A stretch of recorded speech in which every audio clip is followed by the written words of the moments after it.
मेरे बड़े बड़े गुब्बारे उसकी नजरों के सामने बार बार आ रहे थे। मैं भी उससे बोल पड़ी, मेरे साथ कुछ करना चाहोगे? देखो तुम नौजवान हो, इसलिए मैं तुम्हें ऑफर दे रही हूँ।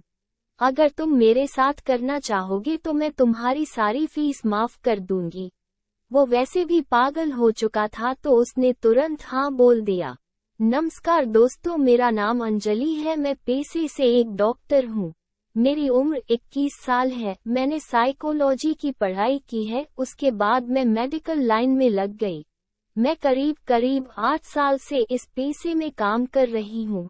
क्योंकि मैं एक गुप्त रोग की डॉक्टर हूँ तो कई मरीज मेरे पास ऐसे आते हैं जो मेरे सामने अपनी समस्या ही नहीं बता पाते हैं। वो इतना संकोच करते हैं कि उनके हाव भाव से मुझे पता लग जाता है कि उनकी क्या दिक्कतें हैं।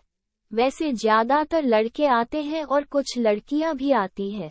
मैंने अभी तक शादी नहीं की है और मुझे मरीजों को देखने में काफी मजा आता है।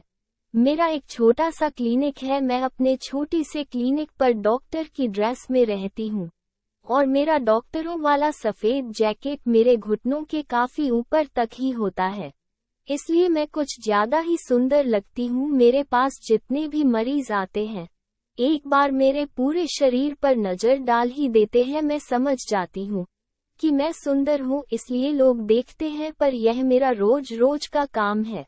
मैं सब नोटिस करती हूँ और उनका भरपूर इलाज कर देती हूँ।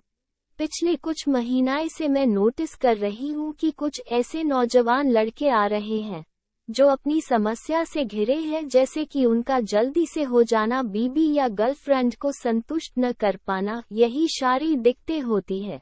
आज सुबह सुबह जैसे मैं क्लिनिक पर आई तो मैं अपना फोन उठाकर किसी से बात करने लगी। मेरी क्लिनिक के सामने एक हट्टा कट्टा नौजवान बैठा हुआ था। क्योंकि मैं फोन पर बात कर रही थी तो उसने मुझे डिस्टर्ब नहीं किया और चुपचाप वहीं पर बैठा रहा। मैं बात करती रही और वह बेचारा मेरी बातों को चुपचाप सुनता रहा। फिर मैंने फोन रखते हुए क्लिनिक का शटर खोला और अंदर जाकर चेयर पर बैठ गई। मुझे नमस्ते बोलकर वह नौजवान अंदर आ गया।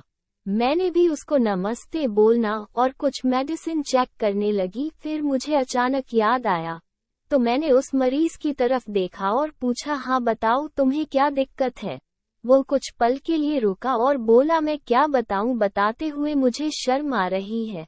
मैं अपने घर पर किसी को नहीं बता पाया। मैंने सुना है आप एक अच्छे डॉक्टर हो और इन सब चीजों का अच्छा इलाज भी करती हो। मैं उसके मुंह से अपनी तारीफ अच्छे से सुन रही थी और बार बार उसकी तरफ निहार भी रही थी। वह काफी स्मार्ट था और मुमकिन 25 साल की उसकी उम्र होने के कारण काफी जवान भी दिख रहा था। मैं शादीशुदा भी नहीं थी तो मैं भी थोड़ा मरीजों की ओर निहारती रहती थी और उनमें से जो स्मार्ट होता था उनसे मैं अपना मन बहला लेती थी। लेकिन पिछले 1 महीने से कोई नौजवान मरीज नहीं आ रहा था तो मैं इस पर ज्यादा ध्यान दे रही थी। तो मैंने उसको बोला, ठीक है, अगर आपको बताने में शर्म आ रही है तो आप एक पेपर पर लिख कर दे दो। उसने एक पेपर पर लिख दिया। मैं समझ गई उसको क्या दिक्कत है।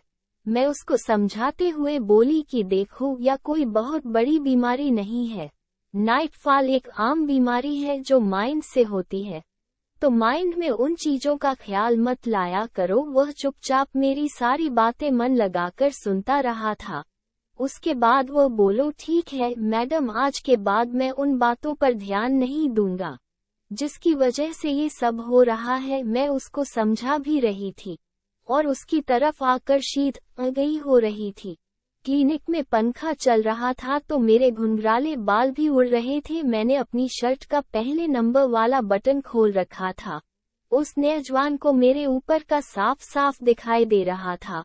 उसका मन जल्दी ही बहक गया। मैं समझ गई कि वह बहक रहा है तो मैंने उसको एक टैबलेट भी दी जो किसी भी आदमी को 3 मिनट में बहका सकती है। उसे खाने के बाद वह मेरी तरफ प्यार भरी नजरों से देखने लगा। मैं मन ही मन सोच रही थी कि अभी इस नौजवान को लेकर अपनी प्यास बुझा लेती हूँ, फिर पता नहीं कब कोई ऐसा मरीज आए ना आए। वह शारीरिक रूप से एकदम फिट था। मैंने उसको अंदर ले जाकर लेटने के लिए बोला और खुद को आईने में देखा और फिर मैं खुद ही उस नौजवान के पास चली गई और उसके हाथ को अपने हाथ में ले लिया। अब मेरे बड़े बड़े गुब्बारे उसकी नजरों के सामने बार बार आ रहे थे। मैं भी उसे बोल पड़ी, मेरे साथ कुछ करना चाहोगे? देखो अभी तुम जवान हो इसलिए मैं तुमको ऑफर दे रही हूँ। अगर तुम मेरे साथ करना चाहोगे तो मैं तुम्हारी सारी फीस माफ कर दूंगी। वह वैसे भी पागल हो चुका था तो वह तुरंत हाँ बोल दिया। मैं खुद से ज्यादा मेहनत नहीं करना चाहती थी इसलिए मैंने उसको अपने ऊपर आने को बोला। वह तुरंत से मेरे ऊपर आ गया और साइकिल चलाने लगा। अजीब सा स्टैमिना था उसमें, करीब 20 मिनट तक साइकिल चलाता रहा। इसके बाद वह साइड में हटा। अब मेरी इच्छा पूरी हो चुकी थी। ऐसे मरीज कम मिलते हैं जो अपना इलाज करवाने आते हैं, लेकिन मैं अपना इलाज करवा लेती हूँ। अब मैंने उससे कहा जाओ, फिर कोई परेशानी हो तो आ जाना, और वो मुस्कुराते हुए चला गया।